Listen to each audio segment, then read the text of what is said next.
What if I told you the single most dangerous invention ever created by American engineers didn't come from a lab seeking peace, but from a shadowy race to avoid nuclear extinction? What if I told you this machine could end human civilization in less than an hour, and for 7 decades it has hung over every person on Earth like a sword of Damocles? Today, we dive into the dark, tense, and often terrifying history of the intercontinental ballistic missile, the ICBM, the American invention that didn't just change warfare. It redefined the very survival of our species. This is not a story of heroes and villains. It is a story of paranoia, power, and impossible choices made in the depths of the Cold War, when one wrong move could have turned every city on the planet into a radioactive crater. To understand the ICBM, we must go back to the ashes of World War II. Long before Americans dreamed of a missile that could strike halfway across the globe, a team of German scientists, led by Wernher von Braun, was building the V-2 rocket, a weapon designed to hit London and other European cities. But von Braun's team had an even more ambitious plan, Project America, a rocket capable of reaching New York City. That rocket, the A9/A10, was the true ancestor of every ICBM that came after.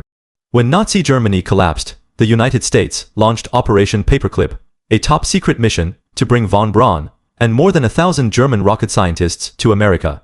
These men were not war criminals in the eyes of US military leaders. They were the key to dominating the next era of warfare. At first, their work focused on short-range missiles, not intercontinental weapons. America owned the world's most powerful nuclear arsenal and fleets of long-range bombers that could reach any target. Military leaders saw no urgent need for a rocket that could travel thousands of miles. That complacency would soon shatter. The turning point came in 1949, when the Soviet Union detonated its first atomic bomb. Suddenly, America's nuclear monopoly was gone. Then, in 1953, the Soviets tested a hydrogen bomb, a weapon far more powerful than anything used in World War II. US intelligence warned that the USSR was racing to build a rocket that could deliver this deadly payload directly to American soil. For the first time in its history, the continental United States faced an existential threat that no bomber or fighter jet could stop.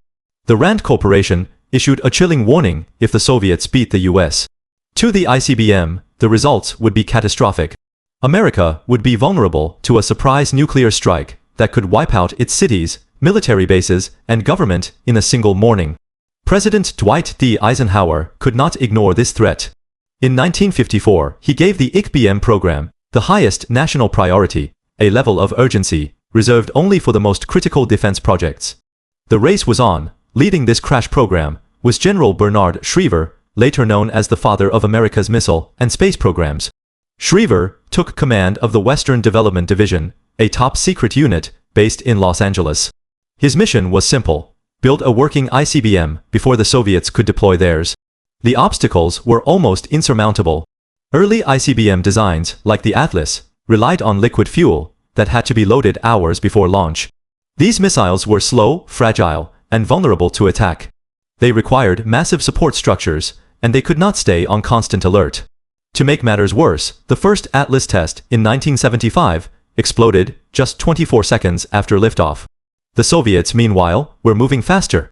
In 1957, they launched the world's first successful ICBM, and then sent Sputnik 1, the first artificial satellite, into orbit. The message was clear: if the Soviets could put a satellite into space, they could hit any American city with a nuclear warhead. Panic spread across the United States. Parents built fallout shelters in their backyards. Schools held air raid drills. The fear of nuclear annihilation became a daily part of American life. Schriever and his team knew they needed a revolution in missile technology. Liquid fuel was too slow and too dangerous. The answer lay in solid fuel, a technology that could allow a missile to sit underground for years, fully fueled and ready to launch in minutes. This breakthrough led to the Minuteman missile, named after the colonial militiamen who could fight at a minute's notice. The Minuteman was a game-changer. It was small, rugged, and designed to be housed in hardened underground silos spread across the American Great Plains, Montana, North Dakota, Wyoming. These silos were built to survive a near-miss nuclear blast, ensuring that even if the Soviets attacked first, enough Minuteman missiles would survive to launch a devastating counterstrike. The first Minuteman test flight came in 1961, and by 1962, it was operational. Unlike the Atlas and Titan missiles that came before it, the Minuteman needed no lengthy fueling process. It could launch in less than a minute, fly more than 6,000 miles, and deliver a nuclear warhead with terrifying accuracy. The ICBM didn't just create a new weapon. It created a new strategic doctrine, mutual assured destruction, or Moroccan DRAMs. The logic was brutal and simple. If both the US and the USSR had enough ICBMs to survive a first strike and destroy the other completely, neither side would dare start a nuclear war. This was not peace, it was a stalemate built on fear. For the first time in human history, a single weapon system made total war unwinnable. Every ICBM in its silo was a guarantee that any attack would lead to the annihilation of both attacker and defender. The Cuban Missile Crisis of 1962 put this doctrine to the ultimate test. For 13 days, the world stood at the brink of nuclear war. Soviet missiles in Cuba threatened American cities, and American ICBMs stood ready to destroy Soviet targets. The crisis ended peacefully, but it left no doubt the ICBM had turned every political conflict into a potential endgame for humanity. By the late 1960s, the United States had deployed more than 1,000 Minuteman missiles across the Great Plains. These missiles formed the land-based leg of America's nuclear triad, alongside submarine, launched ballistic missiles, and strategic bombers. The Minuteman III, introduced in 1970, became the first ICBM with multiple independently targetable re-entry vehicles, or MIR-Vs. This meant one missile could carry several warheads, each striking a different target. The MIR-V upgrade made the ICBM even more deadly, as it could overwhelm any possible missile defense system. Arms control talks began in the 1970s, with treaties like SALT, and start limiting the number of missiles and warheads each side could deploy. But these agreements did not eliminate the ICBM threat. They merely managed it. Even today, decades after the Cold War ended, hundreds of Minuteman III missiles remain on alert, ready to launch at a moment's notice. The legacy of the American ICBM is one of profound contradiction. It is an invention born from the desire to protect the United States from destruction, yet it put the entire world at constant risk. It ended the threat of direct great power war, but it replaced it with a quiet, constant terror of accidental launch, miscalculation, or technological failure.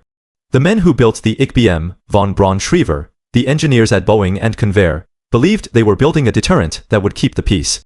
They could not have fully imagined the weight of the weapon they had created. The ICBM did not win a war. It prevented a war that would have ended civilization. But it did so by locking humanity in a prison of its own making. We often talk about American inventions that lift people up, the light bulb, the airplane, the internet. We rarely talk about the invention that exists only to destroy. The ICBM is the dark shadow of American innovation. It is a reminder that genius without wisdom can create tools that threaten everything we hold dear. For 70 years, these silent missiles have sat underground, hidden from sight, but never far from our collective consciousness. They are a silent witness to the most dangerous era in human history, and a warning about the power we hold when we harness science for war. The ICBM did not just change how nations fight. It changed how we live, how we fear, and how we understand our place in the universe. It is the most consequential American invention you may never fully think about until the unthinkable happens. This is the true cost of the ultimate deterrent, a world where peace is maintained not by goodwill, but by the certainty of mutual doom. Please like, comment, share, and subscribe to the channel.